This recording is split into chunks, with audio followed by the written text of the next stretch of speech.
Hello.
Test, test.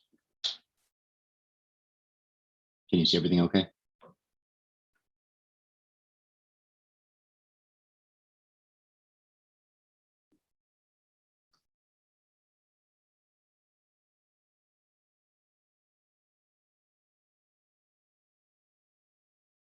Great.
Good morning, everyone. I'm just going to give a minute or two for everyone to be let into the webinar, and then we'll get started with the presentation for week 7.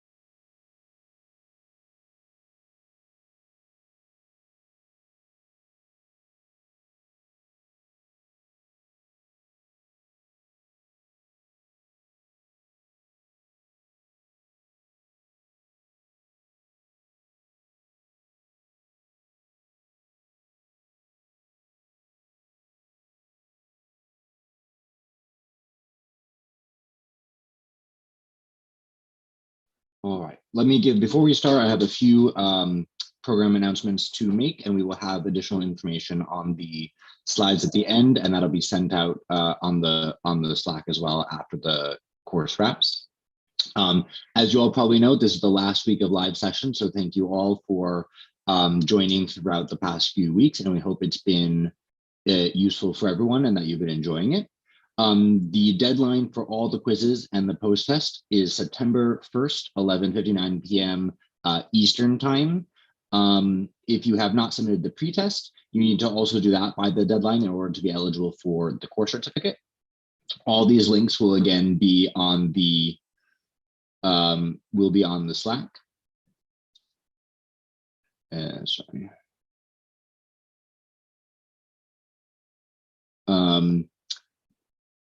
To pass the course and receive the certificate, you need to submit both the pre and post tests and to pass at least 6 out of the 7 quizzes with a passing score of 80% for each quiz. Use the tracker link at bit.ly/drip-tracker to see the current course status, and write to Avnish on Slack or email us at dime_dripcourse at worldbank.org if you see any errors in your quiz statuses or if you have any questions about it. We will not be able to fix anything after September 3rd, which is the final day of the course.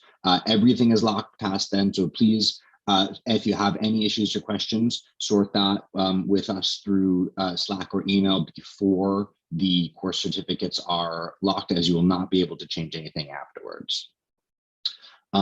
With that, again, thank you to everyone who has joined. Thank you to Avnish and to the rest of the DRIP team for the wonderful work everyone has done and for putting on such a fantastic and useful course. We look forward to hearing from everyone afterwards. And with that, we will get started with the last live session. Let me open up the Q&A so I can see it. Again, please ask questions through the Q&A. The chat is disabled and I cannot access the Slack while I'm giving the presentation.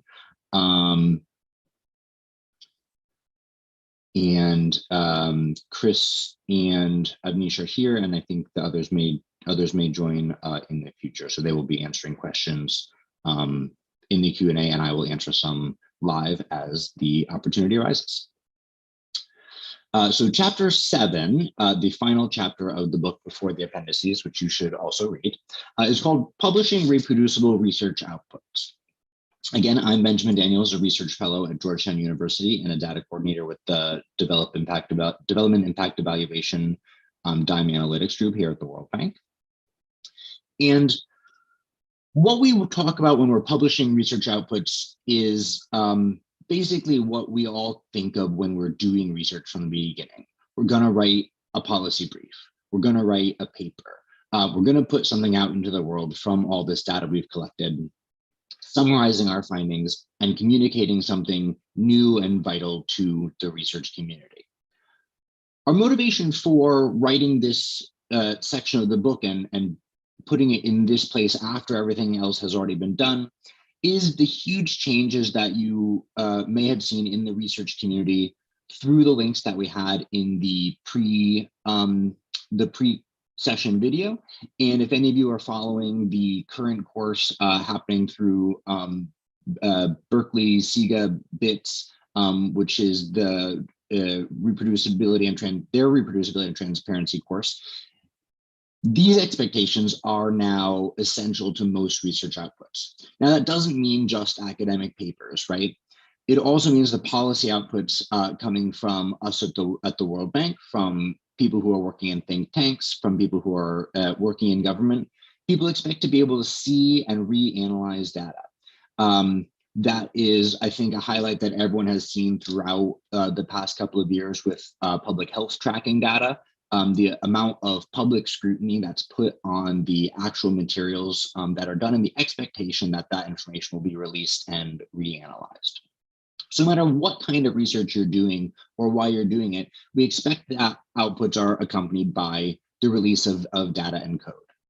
This means that people who are relying on your research can obtain that material easily without having to jump through hoops to contact you. They can easily get your same results so that they can confirm that these are in line with their expectations. And they can, more importantly, use and reuse that material to learn from or to do future work off that builds on the work that you've already done.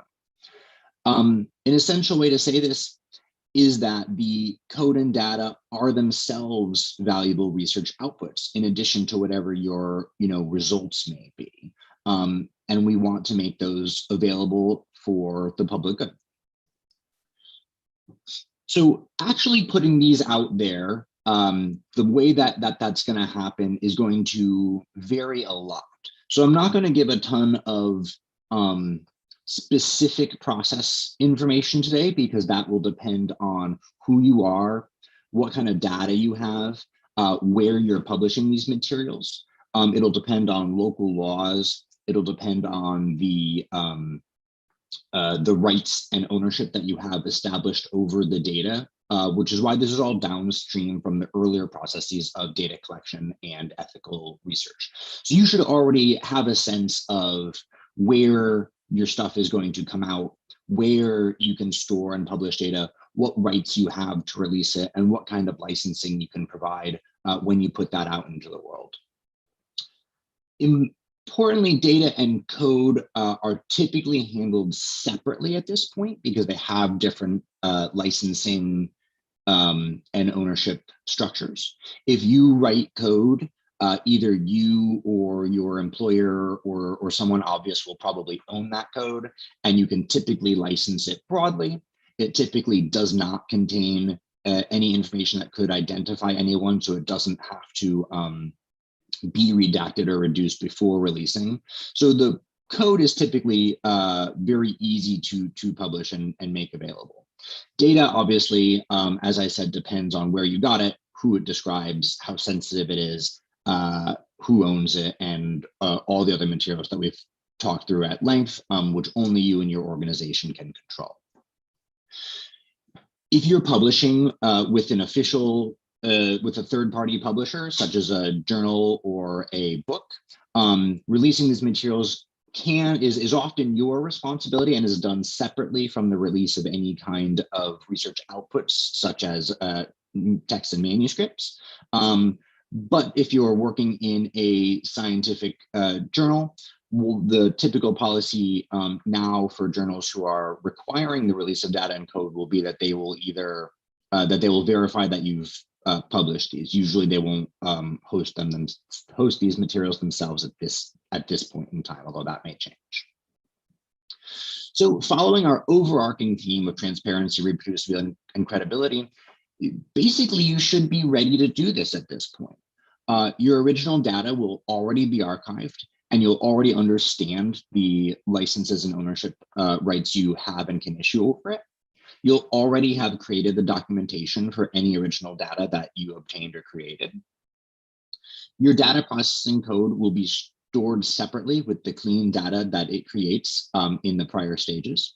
And your final data, your constructed data, and your analytical code will be stored together without other materials that aren't necessary to the research product. When you actually set about doing this, the task division breaks down as usual. The principal investigators or team leads are going to oversee the production of all these outputs and make sure that they are in the right place, have the documentation and legal information necessary for them, and understand the rights and responsibilities of the team. They'll also obviously determine where things are submitted and how they're going to be published, and they'll make sure that things are working properly. As usual, the research assistant or the staff will do all of this. They will work up the code, data, and documentation to meet the requirements of the publisher or publication objectives, manage the production process for any documents that are actually written up as text outputs, and work with comments, feedback, editing from either internally to your organization, reviewer comments, basically anything that needs to be reworked over time. The research assistants and staff will also do and support publication production tasks. So just to get a sense of who's with us today, I want to ask who's working with research papers here and who's published a research paper before. That question should be open on the Poll EV site. So please go to pollev.com/dimeanalytic981 to answer the prompts. I just want to get a sense here of who's working with academic research publication and who's working more with policy publication. So you can kind of interpret this question that way for my own benefit. Is that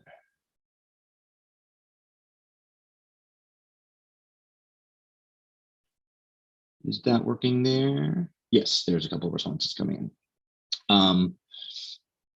While y'all do that, let me, Chris is writing answer to a question. And Chris is a very good source for this information. So he'll be answering a question about re-identifying data.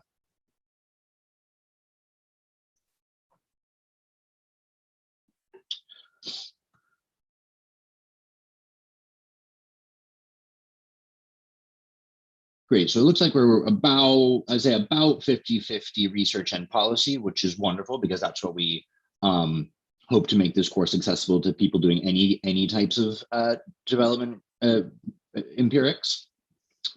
Let's move on here. And let me ask if for those who are out there, either as producers or consumers of research, have you created or used reproducibility packages before? So you see there's some overlapping options here. So please just go ahead and answer that while I respond to some of the Q&A. So Vaishali asks, when publishing in research journals, is it necessary to publish data or it depends on the study? They've come across many papers that provide no access to data. So as we kind of pointed out, and we hope to convince you guys, we are a little bit ahead of the curve here at Dime Analytics. That's kind of our job, and we take pride in that.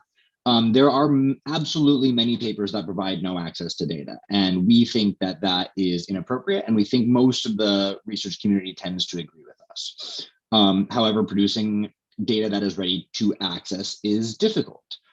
As we have written on in the book and tried to work through in the courses here, making data that is ready to release takes some organization on your side, right? It takes being aware of what your rights and responsibilities are to release it, and then doing the work to make sure that the data is actually safe to release. Many people don't put in that work, and many journals still don't require it. But in our fields, at least, especially led by AEA, led by the teams at BITS and others, they are requiring that data be made available to access, or if that's not possible, at a minimum, providing instructions for how people would get the data. So if, for example, you're working with proprietary or government data, obviously you can't publish that and give it to other people. You may be allowed to publish, basically constructed data sets, derived information for the research. You may not, but at least you have to provide information saying, hey, we got this information from this source, and you have, in order to obtain it, you have to ask them directly. So that's available.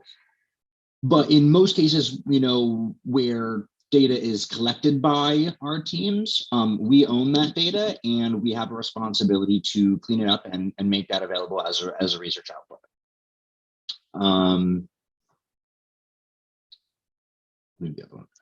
So most people here have not created or used a reproducibility package.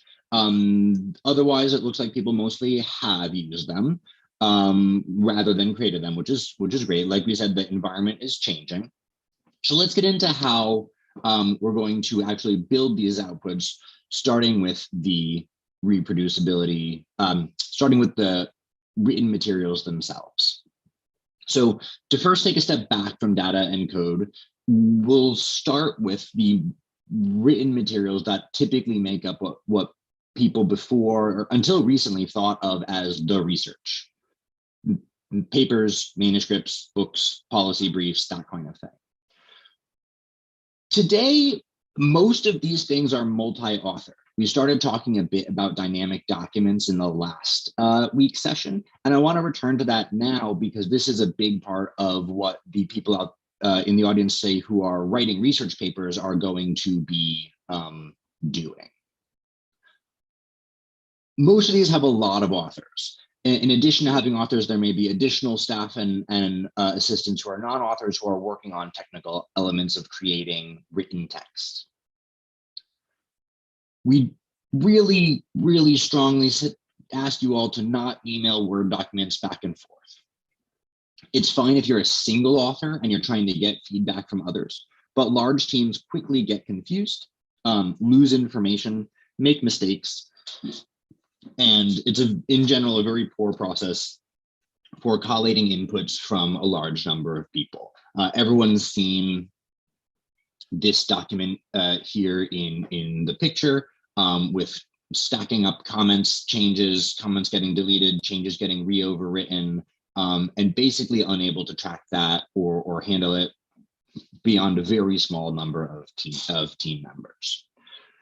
As we referred in the last session, dynamic documents instead let you organize your outputs, right?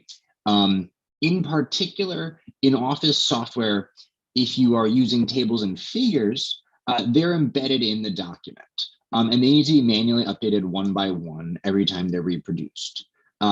Inevitably, you make mistakes. It also takes a lot of work to get the formatting right, copying tables in from a arbitrary statistical software into Office is basically impossible to do well. I've never seen it done well.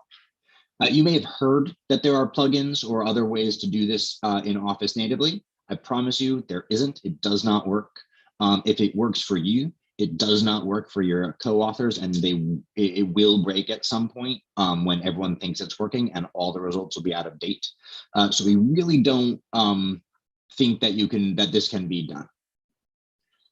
As we started discussing, and as you may have seen in the other introduction, the other materials that we shared before the session, we use a software called Latex to build these documents automatically with updated outputs. So in addition to storing the writing, which works well collaboratively through various systems that we've provided and which I'll build on in a second, you're writing very simple code in most cases. You can see that highlighted here, that point directly to the files that you want included in the document. The LaTeX compiler, through whichever software you're using, brings that in automatically and respects that formatting and makes sure it's always the most recent version of the output. So while the text are updated and easy to manage, and the exhibits are always updated and easy to manage. Now, we at Dime use this for almost all of our outputs, from the smallest policy briefs to the largest papers. And it's become a standard software and a standard requirement that people joining the team know how to use LaTeX effectively and do so. While there is absolutely a learning curve to it, it is basically an academia-wide standard, and it's now considered a basic skill to be able to do this. If you and your team are just getting started in LaTeX, there's basically two ways that we offer or think of collaboration approaches. So there are now some pretty good online services that are similar to, but not identical to, Google Docs, because obviously there's this underlying code materials. The one that we have seen most commonly, and I think is the market leader in academia, is this one called Overleaf. There are free approaches that allow most people to, most teams to work effectively online without paying anything for it. But advanced features like tracking changes, having unlimited version histories, and sync tools are usually offered on a premium tier here. So we think this is this type of tool is a good way to get used to writing in LaTeX. They also offer a lot of guides on how to accomplish different functionalities, and we find that generally useful. However, to get more advanced features, we typically want to take it offline and not use a web-based material. So just like any other code that we're writing, we use distributed services such as Git and GitHub to synchronize these written materials across the different team members' computers. And each one can then use a tech program such as Tech Studio locally to compile materials as needed. So this requires some basic Git knowledge, but it is generally not as complex as even working with statistical code. So again, by a short amount of time with us, we do expect that research assistants would have the ability to do this. So it requires some comfort, so we don't expect that people joining will immediately be able to work through a distributed service writing tech with Git, but it is one of the first things that we teach and expect people to learn and pick up on to be able to contribute to research outputs, briefs, and manuscripts, since it is so important. So now that you all had this kind of introduction to it since last week and this week, what are some other advantages that I may have missed in dynamic documents, or problems that you've had that would be useful to have technical solutions to? While we add some responses there so I can have some discussion points, I see that there is, let's see if there's anything answered in the Q&A that's worth discussing further. technical stuff. I'll let this one for a minute. Security is.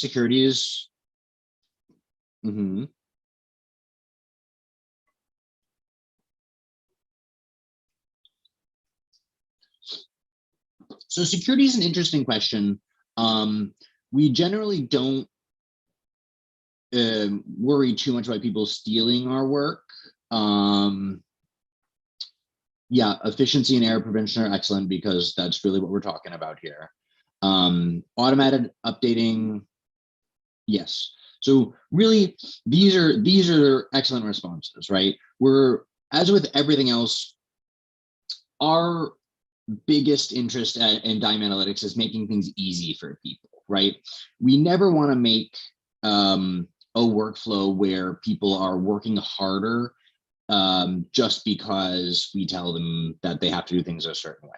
We always want to make things easier and more flexible once you have some simple basic skills. So we don't talk about having a steep learning curve or having to take advanced course in these things. And all of these responses are great, and exactly the reasons why we talk about dynamic documents as being the standard for producing these outputs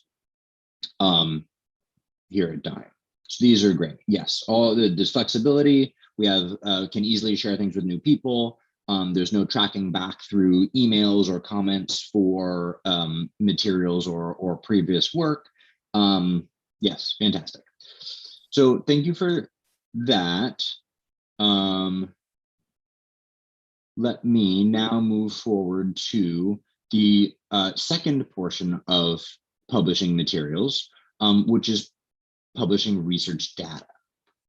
I know there will be lots of questions about these, since this is one of the most novel elements for most people and for the community as a whole. So again, to reiterate, we consider original data collected during a research project to be a research output. It's something of value that you created through your work, that your funders funded, that your government funded, that your organization funded, that is really valuable and can't be got by anyone else. Now, original data may have access requirements or embargoes. It may be private. It may have been provided by a partner under strict conditions about redistribution, but it must be archived for safekeeping within your organization. You should have either physical storage hard drives or digital storage in a secured system, such as the World Bank uses OneDrive, for example, that is encrypted and accessible only to members of the research team, where you can store the full information that was collected or provided as an archival copy. But we also want to be able to put some record of that data out there, at the very least, so people can see what data sets were used in your project. Publications are moving towards requiring you to cite those data sets rather than just to say a paragraph saying, hey, we got some data from X government or X survey. We actually want to have some kind of reference to the exact materials that were used. And data accessibility statements, which is, as I mentioned earlier, a statement of how someone can get access to that data. Again, they're not requiring that data be published, since it's not always possible, but you need to say how someone could get the information or reproduce the research. Either they can contact the government, they can contact us and fill out a licensing and non-disclosure form, or the data is publicly accessible here, here, and here. Some way, instructions that people could get the exact materials needed to reproduce the study. So again, what I'm trying to say is that this should be easy. Data simply needs to be preserved, and some record of it needs to be created. You can see the World Bank's microdata library there as the example that we use institutionally to create a record of the data sets that are used and held, even if they are in the cases that are shown here, even if they're not publicly released online. Now, original data has to have clear licensing. There are lots of example frameworks your organization should know what works for you in your context. The most essentials, and here's an example of the various tiers that the World Bank offers. Licensing is, as it is in most cases, it is a statement of the permissions that someone accessing the data, how the data can be accessed, and then what it can be used for. So the critical step here is understanding how data is owned, depending where you got it from, who else you're working with, and knowing your rights and responsibilities over that data. Can you redistribute it openly? Can you redistribute it at all? Are there portions that can't be redistributed? Are there portions that you don't own? Again, it's super important and should be resolved before data is obtained, so that before you get to this stage, you already know what you're allowed to do with the data and are set up to do it without going back and trying to untie legal knots. In every case, you will need to, if you are going to be releasing data, you also need to de-identify that data before making it available. So even if all the direct personally identifying information has been removed from the data set, there are many variables or combinations of variables that could what we call re-identify people. One of the materials in this week's pre-course materials is a simple paper about re-identification, making the point that if you have small localities and combinations of simple demographics like age and gender, it's very likely that these combinations become unique quickly. That is, given an area small enough, in the paper posted, it's a US zip code, which are very relatively small areas. And then given simply someone's birth date and gender, you can usually find the exact person. There's usually not more than one person with that exact birthday and gender in a given US zip code. So a very small amount of information can quickly become equivalent to giving out people's names and addresses. Tools like SDC Micro, which are provided free of charge and are available, help you assess and reduce this risk. There are lots of strategies that can help you reduce this risk. For example, masking exact birth dates and leaving only years. For example, top coding things like income. For example, masking small location identifiers, since it's usually not necessary to know exactly which one people are in, just to know who's in the same one. So US zip codes, for example, would be recoded to random but unique identifiers. This will vary, obviously, depending on the project and the context. And so it's important that you take a moment to think about what variables and what combinations could be used to make these re-identifications.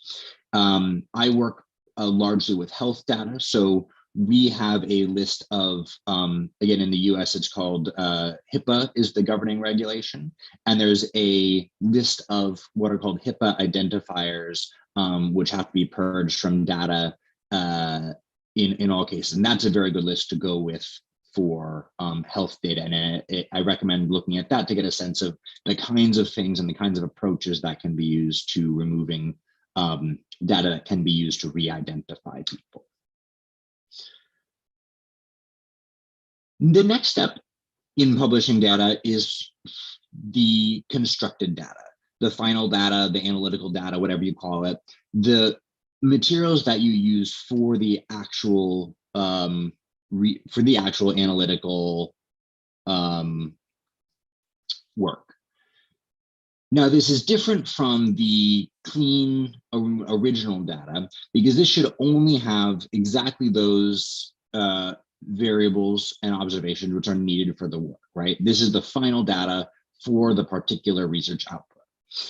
This includes the code that's required to create that data, from that original data, which again is published in a separate location as its own output. The final data and this final constructing code is part of the research reproducibility package and goes with that research product. So this package may or may not be governed by copyright rules of your organization or your publisher. Just check that and how you're expected to prepare and release these. As I said, many scientific journals ask that you publish this separately through either OSF, ICPSR, Open ICPSR, other archival sites with specific licenses. I've been required to put materials out using CC0, which is a public domain license. And typically you will have those rights over the code here, if not the data. If you don't have those rights over the data, what you will include is the code that is required to go from the original data to the final data, but not include any data in this package. And then the data availability statement will let people know how they can obtain the data. Then your code will work and people will be able to reproduce your final data needed for analysis. So you have that sense of this really a reproducibility package in the truest sense, is that starting from wherever you started, people can get to wherever you got to. With all data, essential functionality is creating documentation. We created IE Codebook, which was also included in the pre-session readings for this week, which is our preferred method of documenting the contents of data sets quickly and easily so people can see what is in them. So for those of you who used reproducibility packages, accessed published data before, let's talk about stuff that's often missing, because this is a process that we are continuously working to improve to make sure that we're releasing complete and usable packages. And so please go ahead and if you've used that before, let me know something that you have wanted to see in a data release that's not been there.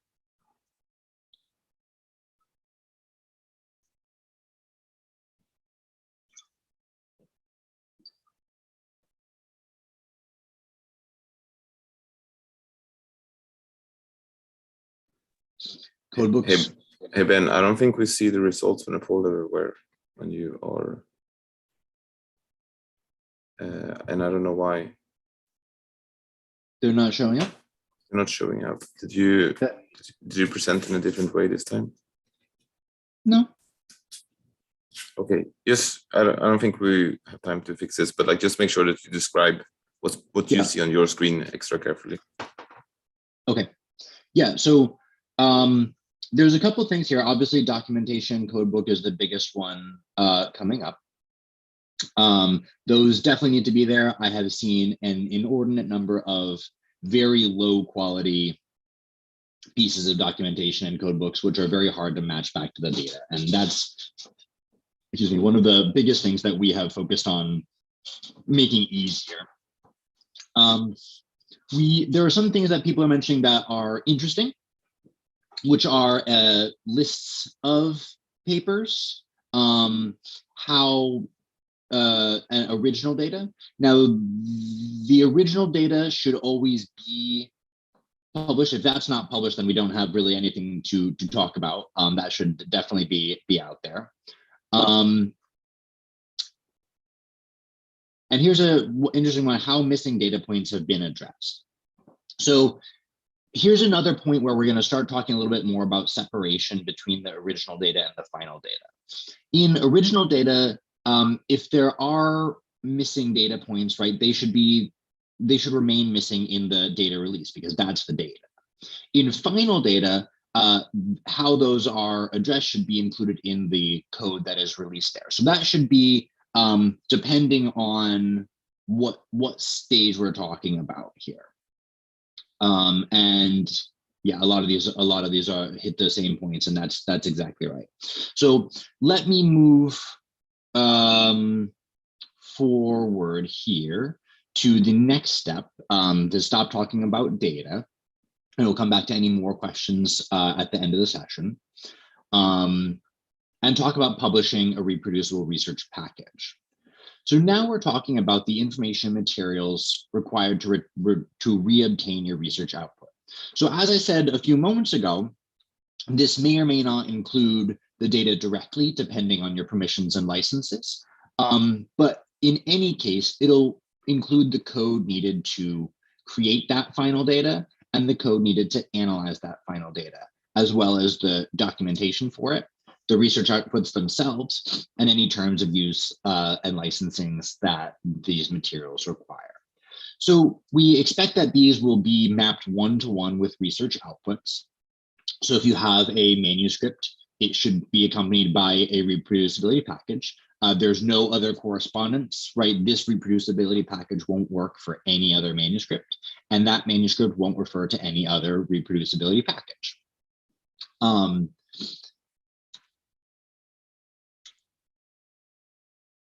So this makes, and the purpose of that is making each output independent and protected from future changes. Now, there may be changes further up in the process, right? There can be revisions to data, there can be new releases of data sets, there can be other outputs that, for example, address missing values or other definitions in a different way. Those will be separate, right? If you do a different research project, even if you make changes to the way that the data is handled, it gets a separate reproducibility package so it can be seen how those are handled. And these should never be basically broken by future work. So the core element, as we said here, is that code, right? That analysis code that, as we went through last week, has the two functions of creating analysis data and analyzing analysis data. So it's super important that that code is clear. The code, like the data, is a research output in and of itself. And this means that you need to take the time to treat it like it is one. You edit your manuscripts, you have someone read your manuscripts, you have someone make sure that that they're understandable and functional, and you should do the same with your code. Here is a repository that I had for a paper that came out recently. It's organized well. It has readmes indicating how to use the code, and it's archived using Zenodo, which isn't shown here, but it creates a permanent archive of a GitHub repository. So that's my preferred process at this stage. So code at this point should be re-edited and updated so that it's modular, which is what means that you can create each output without necessarily running all of the code. So here's an example where if you want to create figure 1, you can run just the section for figure 1 and get figure 1. It doesn't depend on any modifications that are made anywhere else in the code. The data is final, meaning it can be loaded and analyzed directly without additional creation of materials. And it's easy to understand where to find figure 1. If I have the figure, I can find the code. If I have the code, I can find the figure it corresponds to. So that's what we mean by modular and well-organized code at this stage. If things are complex, you may want to have more or fewer separate script files. You don't necessarily need to. I mean, unfortunately, it's hard to prescribe directly, but it's the kind of Goldilocks problem. You want them to be not too long, not too short, that it's a pain, but just right. The just right amount of code in each file. It does require separating data construction from analysis, which we've discussed already extensively. Loading or using the data fresh in each section for each output, and making code easy to navigate and understand by using formatting and syntax to make it clear to the reader. Releasing this package, like I said, should be done through an archival service. The ones that we've seen broadly here are OSF, OpenICPSR, Zenodo, and Dataverse. Here is an example of a package that I recently put out on Zenodo for a paper. It simply takes the GitHub repository and freezes a snapshot of it so that you have an archival version of it that can't be changed or deleted, even if I delete my GitHub and disappear from the internet. Again, you have to specify licensing terms for these materials. Code can very often be put in the public domain. You usually own it and it's usually not identifying. Obviously, use your brain when doing so, but that is the general expectation from my experience that these materials would put in the public domain. Also, they should be documented. Zenodo is free, I believe. Yes, I've never paid anything for it. So I think at least this service is. That's a repeat of the last question. So actually we want to be wrapping up here. So applying these lessons to your project. DIME analytics throughout, all of the members of the team have emphasized that these workflows, even though they may be new to you, and even though they require learning some additional skills, they're designed to make everything easier. If you've done everything up to this point the way, in the manner that we've discussed with the mindset that we've discussed, this stuff should be easy. All of our workflows from the beginning of the research project are designed with making publication easy, because that is the goal of our researchers, is to get that knowledge out there, right? We are a knowledge bank. We produce public goods in the form of information.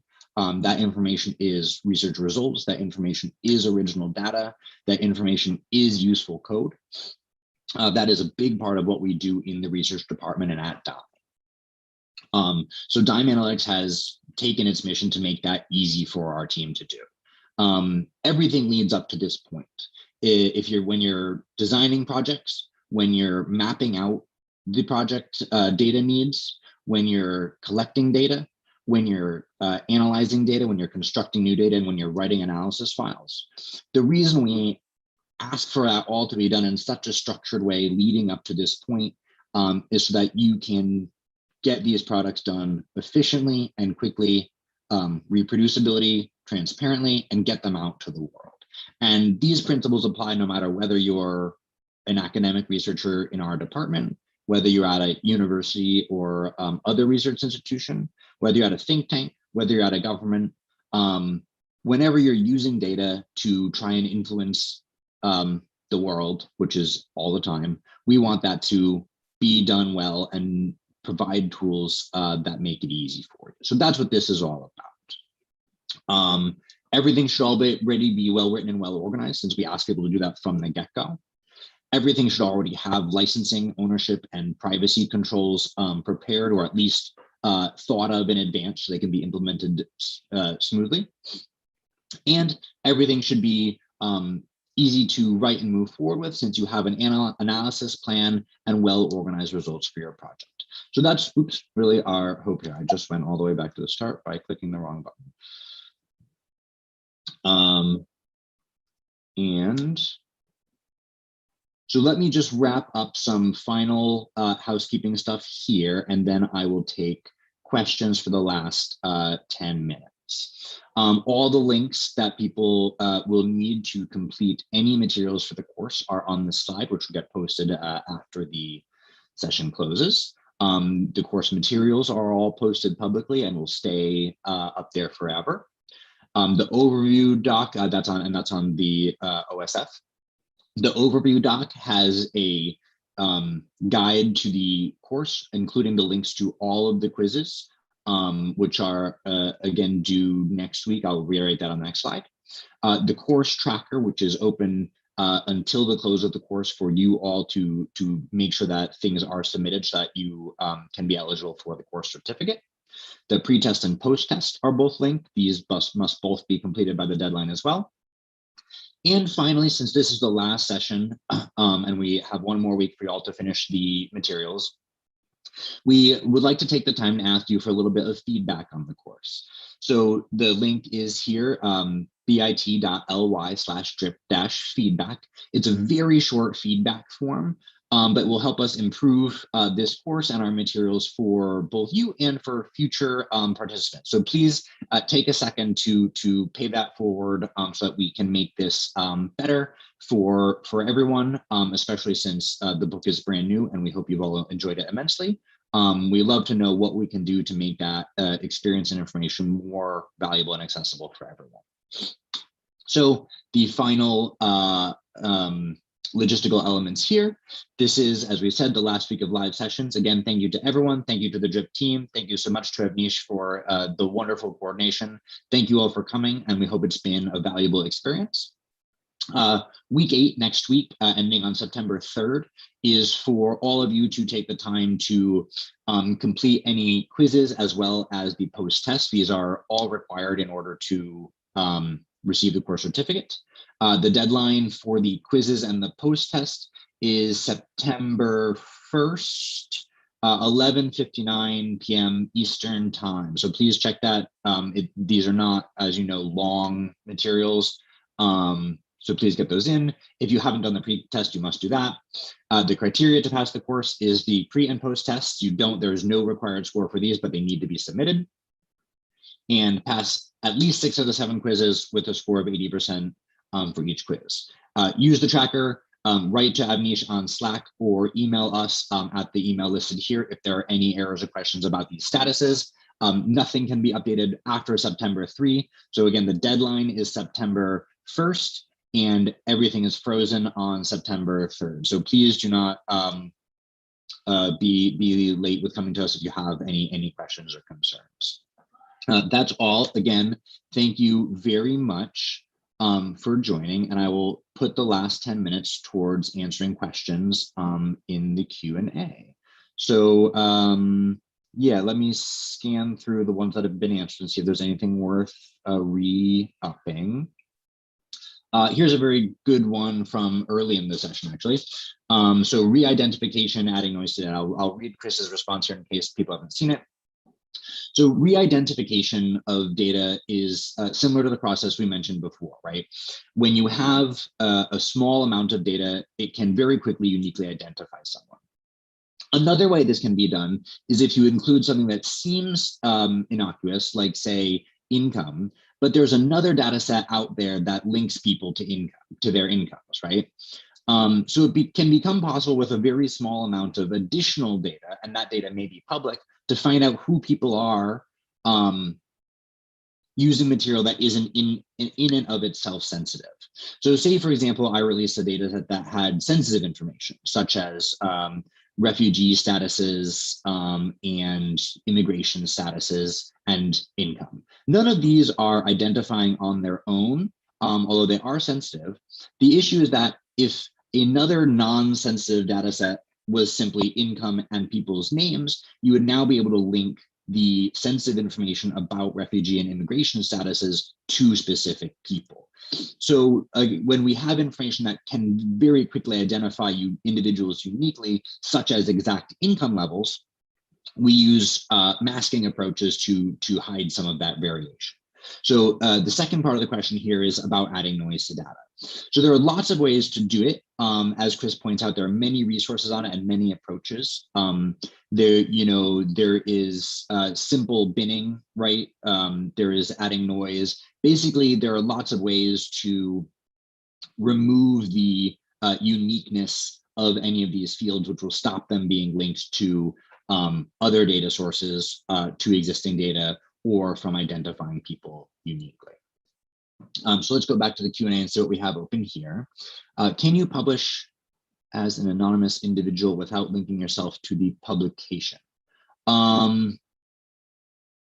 There's no reason that I'm aware of that an author cannot be anonymous. I imagine that you would have to, have an extensive communication with the publisher about how you are going to do that, since they would presumably still need to have your correspondence on file. I think that would be a question for a publisher if an author wanted to remain anonymous. At the same time, it might be for the same kind of reasons. It might be difficult to do in practice, since it is often quite easy to find out who has access to particular types of data or information. So it is probably quite easy to re-identify authors in many of these cases when things like grant financing or any kind of dissemination of the work would be impossible, right?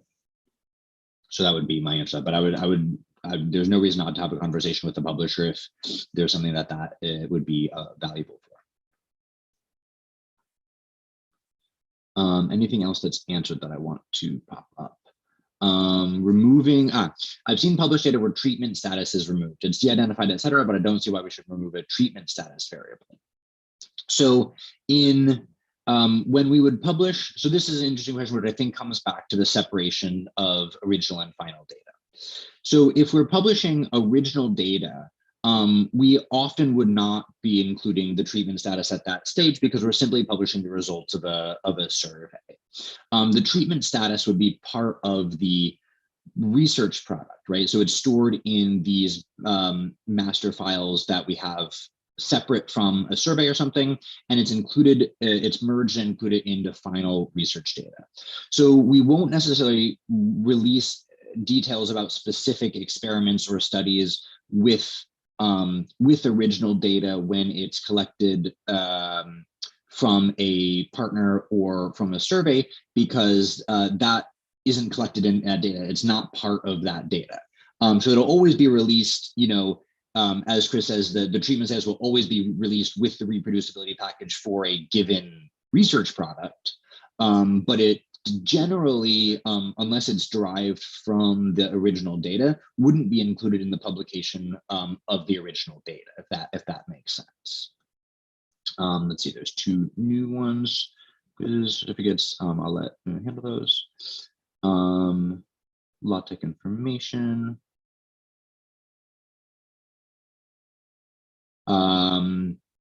Yeah, as usual, we'll get these responses published up. There's a lot of great links for learning LaTeX here. There's links for working on these materials in these answers, which we will make sure get out to everyone so you can access these before any time.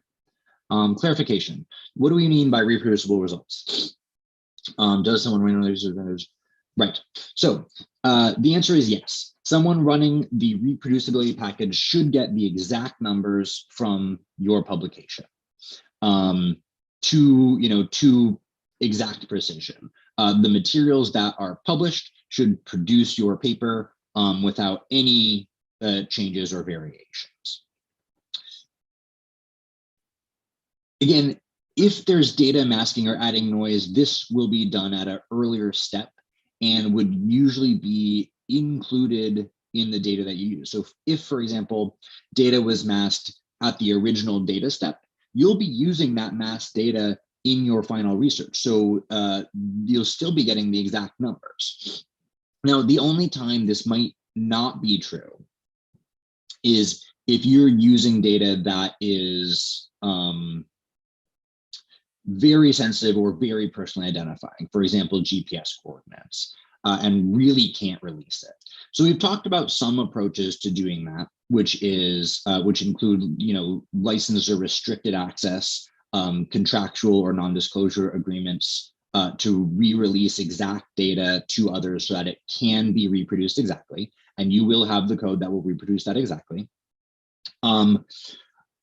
We also, talk about alternative approaches such as if you don't need the underlying information, right? You don't need to know exact incomes, you don't need to know exact GPS coordinates, but you only need derivative measures such as changes in income or distances between things. You should still be able to reproduce exact figures even if you don't, even if that data would be masked if it were released. So there's a variety of ways to answer that question.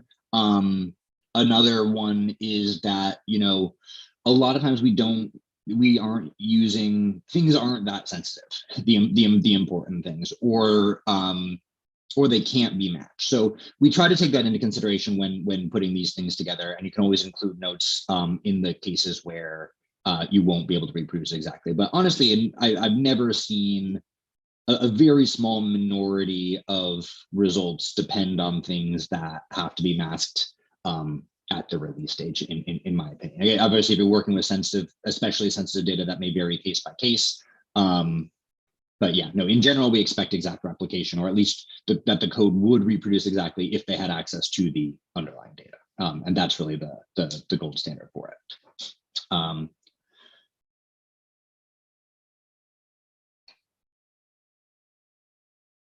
Okay, for reproducibility, does one need an identical local environment? So I'm sure Chris will provide some additional technical details here. In general, there are a few parameters that you need to have identically. Obviously, you need the same software from the same software version, but in most cases that are not highly specialized, you should be able to go on my GitHub or on the World Bank GitHub or on any of the Zenodo packages, download the materials to any standard desktop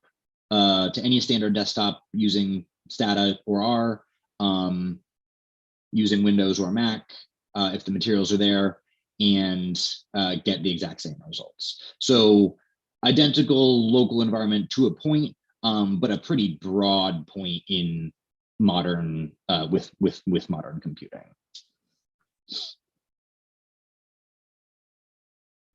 Future courses, I don't know that we have immediate plans for future courses since this takes a lot of work, but we do run annual courses that have practical components. We run managed successful impact evaluation surveys.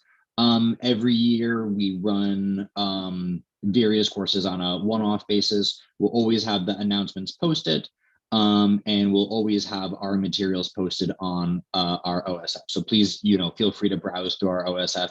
You can already go there and access other materials. These are included in an appendix to the book.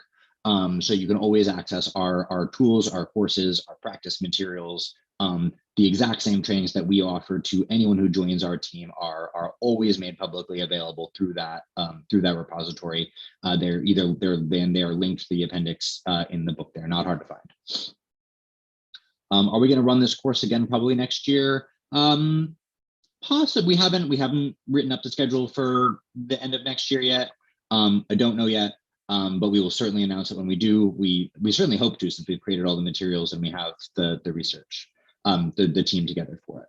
So with that, I don't see any more questions on today's material. So I'm going to stop sharing and give everyone again one more big thank you. And if there is nothing else, we will close this up, send the materials out, and hope you all gained a lot from this, and thank you all for attending and participating. It's been wonderful to see you all.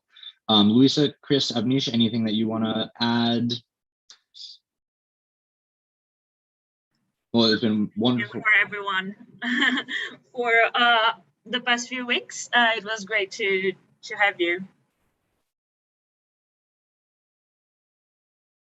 Sorry, Ben, you were adding something. I was just going to say that you all have done a wonderful job as well, and it's been great seeing everyone put this together. So thank you all as well. Big round of applause. Says a huge thank you to everyone for being so thoroughly engaged. All right. Bye, everyone.